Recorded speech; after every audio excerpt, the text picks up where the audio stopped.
What's up, Thrashers, and welcome back once again to the Thrash Maniac 99 YouTube channel, and I am back with yet another album review, and today I am talking about the latest offering from Deathhammer, Crimson Dawn. This also came out on August 29th, this time on Hell's Headbangers. This is the band's 6th studio full-length overall. I became a fan of this band with their last album, Electric Warfare.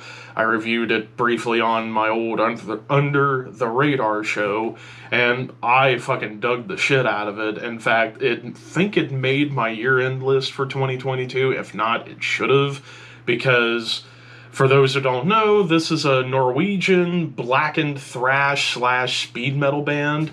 And holy shit, high energy, sleaze, aggression, evilness, like everything about 80s extreme metal wrapped up into one, because their production value and songwriting chops feel like they could have been the next biggest extreme band of the 80s.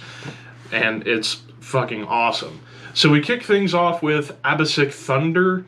And after you get a minute or so of weird synths and ambience, it just builds with military percussion, and then it unleashes into high energy riffing and old school early blast beats you would hear in crossover thrash bands, and even early Sarcophago to a degree. But man, those high wailing notes that come in on the vocals are just unbelievable. And the vocal delivery, it's just primal, it's just barking right in your face, and campy, but it's awesome for that reason.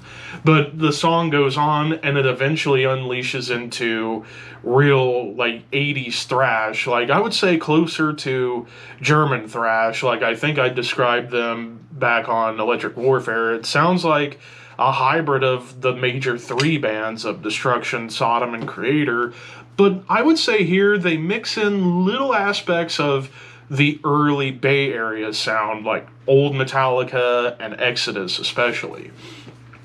I mean, hell, even on this opening track, you get a Slayer breakdown, but it doesn't get into a big with the snare. It was just the drums are going everywhere, but the chug, it was very much akin to Raining Blood. But I also love there's a bass melody that shows up here too. I will say a big sneak attack of this album is that while it's going at Mach 10, you do get some good melody going on throughout this album. We get to the song Satan's Sword, which I initially thought was going to be a Behemoth cover, but it isn't. But the song itself has some aspects of classic heavy metal. I would say this song, as well as the title track and Legacy of Pain, you get those gallops that feel very akin to Iron Maiden or the classic Nawabam sound of the 80s. But with Satan's Sword, you do get great melody, and I would dare say some of the melodic work on this album kind of made me think of a band like Death Angel back in their early days. But with Satan's Sword, and actually funny enough, the following track, Stygian Lust, gets a little bit punky. There's some more punky riffs and rhythms happening, but with Stygian Lust, you do get more of those Death Angel-esque melodies, but there's some awesome tremolo riffs that feel very akin to the German sound, and it just goes all over the map. Nocturnal Winds of Fire, I would say this, as well as the song Die Eternal, those songs definitely have a little bit more of a sleazy quality behind them, and it's more of that early Sodom sleaze, in The Sign of Evil, Obsessed by Cruelty, that particular time frame of Sodom, where it's just raw, bestial, but yet sleazy at the same time. But with Nocturnal Winds of Fire, I just love, actually both songs just get wild and unhinged with the speed and the chaos, especially in Die Eternal. Again, you get some more blast beats coming in there. But then we rewind a little bit back to the title track. yeah, it starts off with like a maiden gallop, but you do get some like more speed metal moments, like D beats, but it does eventually get faster into more thrash territory.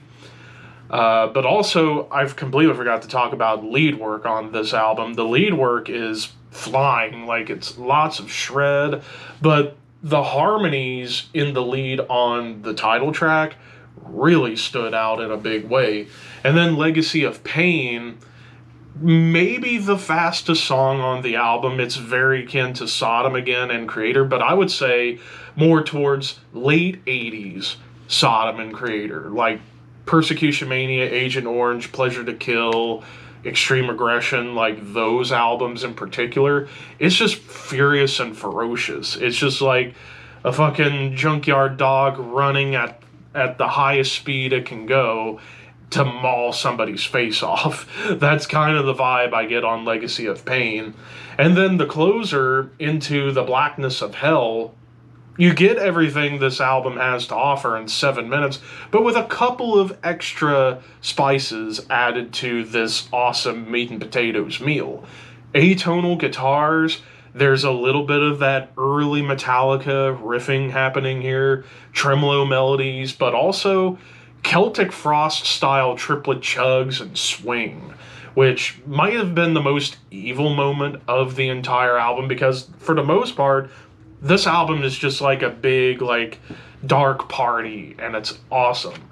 But I also love, like, kind of the spooky melodies that come in here on this closer, but it gets into, like, hyper fury gallops again, even some gang vocals, which was really a nice touch, because, like I said, the vocals are just barking at all direction. Like, sometimes the vocals kind of remind me of Schmear from Destruction, but, like, some of the more mid-range barks remind me a little bit of grindcore, like Barney from Napalm Death, even Scott from Repulsion. Like, it has a little bit of that charm. But I will say, in terms of like the mix, like I said, it feels straight out of 1984 and it sounds awesome, but it doesn't sound like garbage. It's like raw recording, but the mix was perfect. As far as any complaints go, honestly, the only gripe I had with this album would have been the opening of the first track with those weird ambient synths and such. But I understand it was to set a mood, but I do feel like it kind of took away a little bit. But aside from that, all these songs kill. This is one of the best thrash, blackened thrash, speed metal albums I have heard this year. I am going to give this 4.5 out of 5.